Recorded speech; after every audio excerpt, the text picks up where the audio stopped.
In this lesson, I will be reviewing the proper procedure for a fecal flotation with a Fecalyzer. In a veterinary clinic, the veterinary assistant or technician would be performing this process. It is recommended that a fecal flotation be done with your animal at least once a year.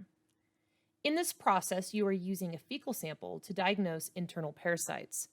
This is under the assumption that based on the eggs being lighter in weight than the actual solution you are placing in the Fecalyzer, that those eggs will be able to float based on the premise that that solution is lighter. It will then float up to the top of the Fecalyzer where it will attach to that cover slip, and you will place on a microscope slide and then be able to view those internal. The materials that are needed for this procedure include the Fecalyzer, cover slips, microscope slides, the fecal solution, and the fecal sample. Step 1 of a fecal flotation with a Fecalyzer is the student selecting about 1/4 teaspoon, or the size of a pea, of feces and place it into a Fecalyzer. During this task, it is recommended to wear gloves, to remove the insert of the Fecalyzer, and then using that insert itself to fill that bottom portion of the insert with that pea-size amount of fecal material. Step 2 of performing a fecal flotation with a Fecalyzer is the student adding enough flotation solution to fill the Fecalyzer about half full. You will do this by using a squeeze bottle full of the fecal solution and fill it to around the halfway mark on the Fecalyzer. Do not let the top of the squeeze bottle, the tip of it, touch the solution on the inside of the Fecalyzer, because then you will cross-contaminate that bottle. Step 3 of a fecal flotation with a Fecalyzer. The student will mix the feces into the solution until no large fecal particles remain. At this point in time, you have not pushed that insert all the way into the Fecalyzer, but you are going to swish that insert back and forth like a washing machine until you have felt that material properly break down. Step 4, the student will place the insert into the Fecalyzer. You will push the insert down until it locks into place in the Fecalyzer.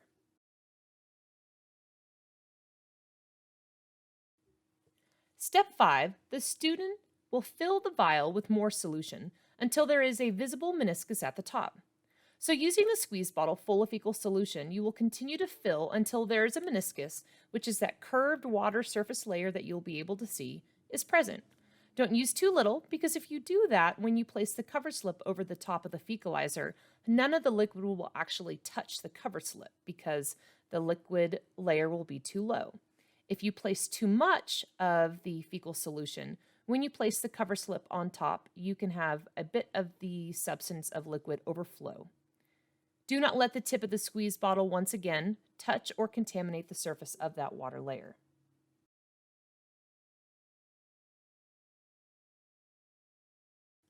Step 6, the student will place a cover slip over the top of the Fecalyzer. Gently lay down that cover slip flat on top of the Fecalyzer. The fecal solution should be touching the bottom of the cover slip.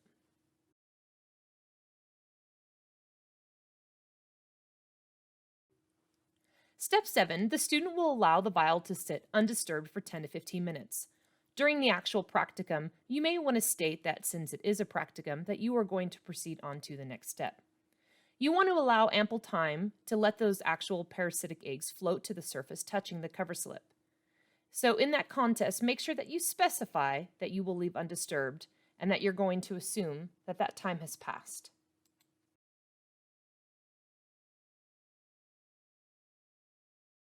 Step 8, the student carefully remove the cover slip without tilting and placing it on a microscope slide.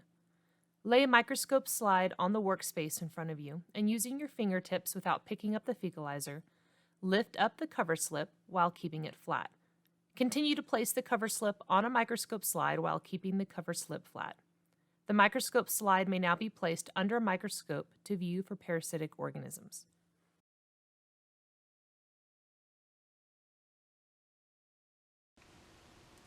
Today, I will be demonstrating how to properly do a fecal flotation with a Fecalyzer. I will select about 1/4 teaspoon of feces and place it into the Fecalyzer.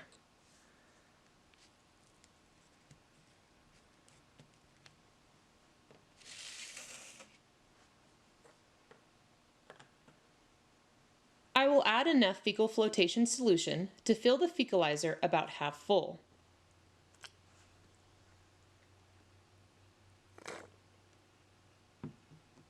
I will mix the feces into a solution until no large fecal particles remain.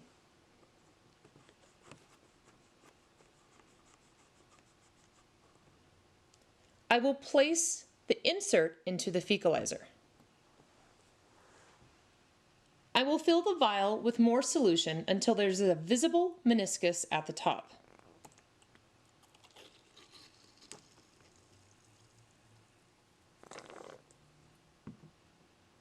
I will place a cover slip on top of the Fecalyzer.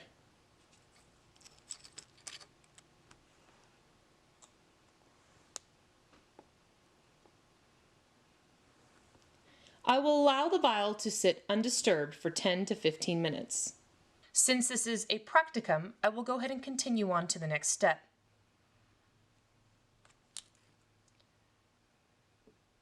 I will carefully remove the cover slip without tilting it and place it on a microscope slide. The slide can now be placed on a microscope to view any parasitic organisms. That is how to properly perform a fecal flotation with a Fecalyzer. In summary, when you are doing a fecal flotation with a Fecalyzer, you will begin by selecting 1/4 teaspoon of feces and placing it into the Fecalyzer. You will then add enough flotation solution to fill the Fecalyzer half full. You will mix the feces into the solution until no large fecal particles remain. You will then place the insert into the Fecalyzer. You will then fill the vial with more solution until there is a visible meniscus at the top. Then, place a cover slip on top of the Fecalyzer. Allow the vial to sit undisturbed for 10 to 15 minutes. Then carefully remove the cover slip without tilting it and place it on a microscope slide. This concludes a fecal flotation with a Fecalyzer.